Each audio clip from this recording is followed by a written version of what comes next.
root 10 over 2. And then negative 1 minus root 10 over 2. Right? And that would make sense because square root of 10 is going to be a little bit more than 3. Negative 1 plus a little more than 3 is going to... Yeah, I think so. Maybe I goofed here. I'm not really sure. I don't think I did. I think it's good. We can always check right with a calculator later, but that's okay. You get the idea. I think it's right. Sorry for the not being so sure. But let's write out our zeros, assuming they're correct and that my notes are wrong. I don't know how I got it wrong in my notes. Weird. All right, I just need to let it go. Let it go. All right. We have the 4 zeros here. We have negative 1 plus root 10 over 2. We have negative 1 minus root 10 over 2. And then I have 1 plus 3i and 1 minus 3i. Those are my 4 zeros. And it's exactly 4 when we have a polynomial of degree 4. None of them are repeated.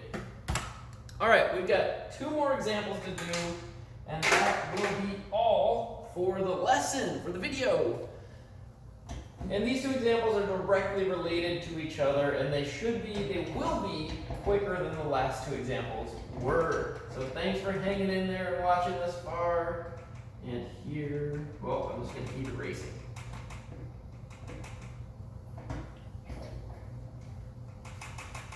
Oh, something's clicking.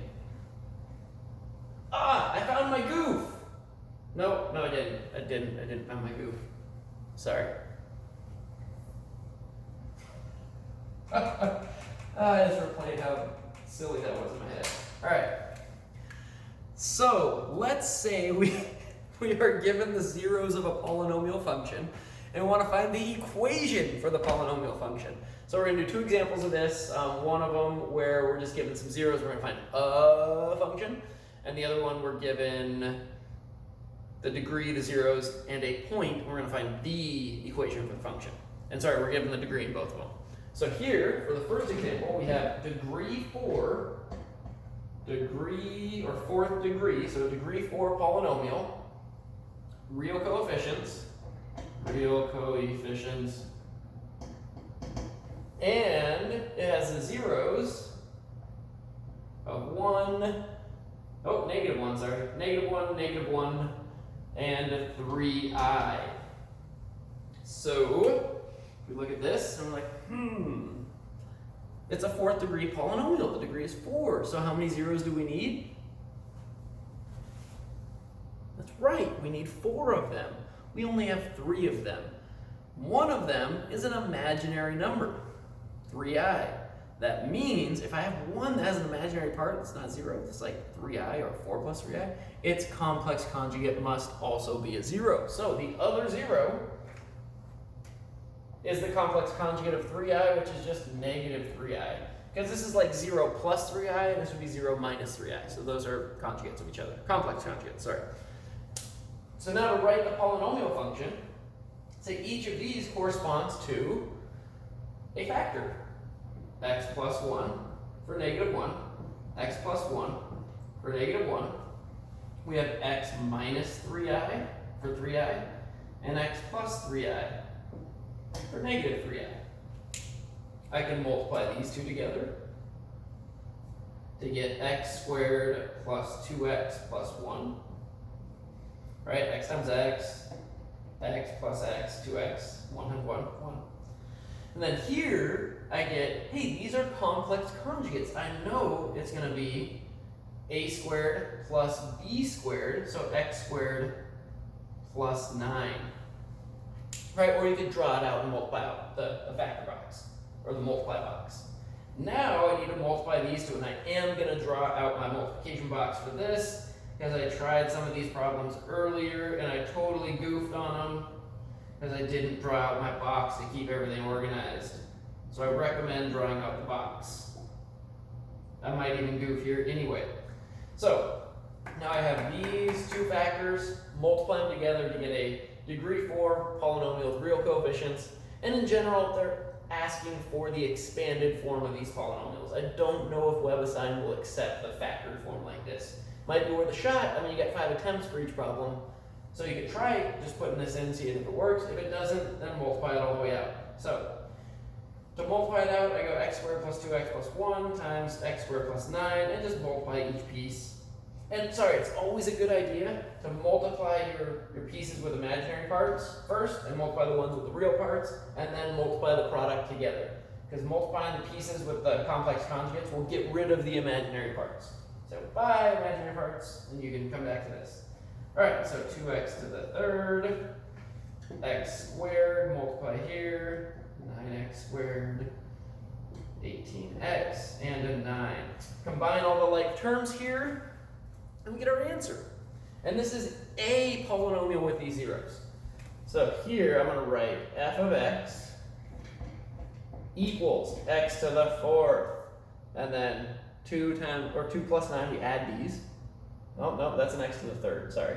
So plus 2x to the third plus 10x squared plus 18x plus 9. This is a polynomial with all of those zeros. Now, if I multiply every single number, or sorry, every term by the same number, if I just multiply the whole thing by 2, still got those zeros. That would just be a stretch by a factor of 2. I can multiply this by any constant and it would still have the same zeros. But this is a polynomial with those zeros, and this is what you could write if it asks for a polynomial on WebAssign for your homework. So let's do one where we want to find the polynomial. So let's find the third degree, there we go, or cubic polynomial with real coefficients,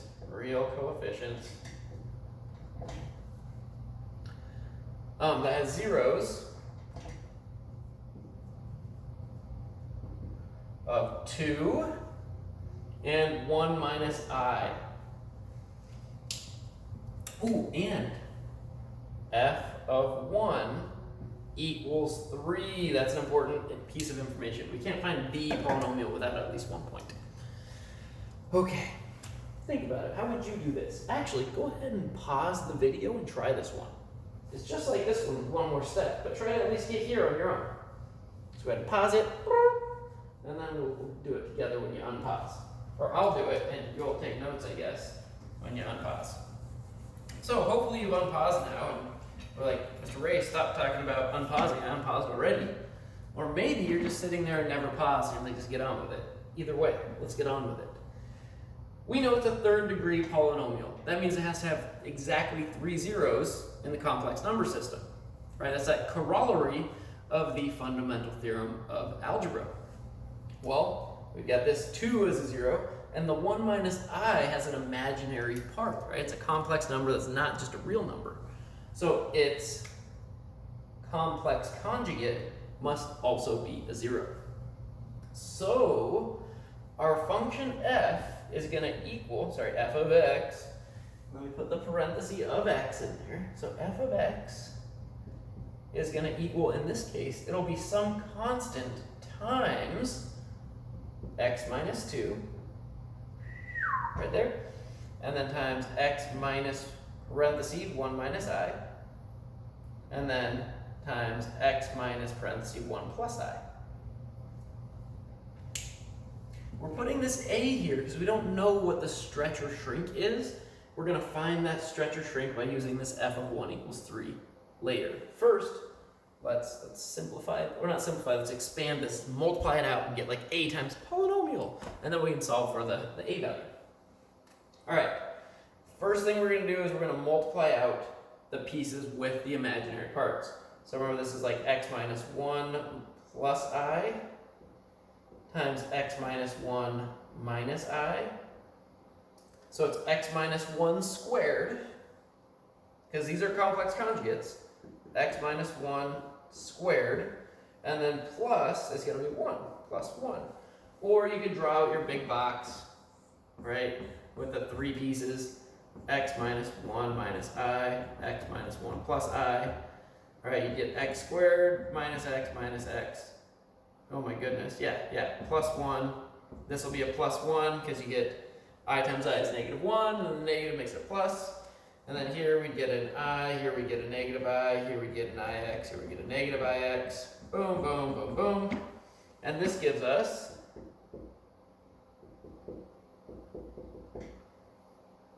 x squared minus 2x plus 2, right? Because the plus 1 plus 1. And then we multiply that times x minus 2, and we have the a there. I'm going to erase this so we can do that multiplication over here.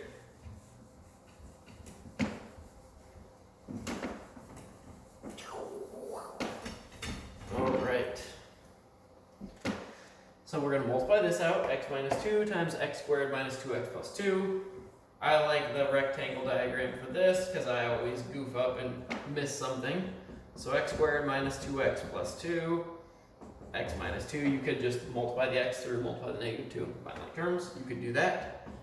So we get x to the third minus 2x squared plus 2x minus 2x squared plus 4x minus 4. So f of x equals a times x to the third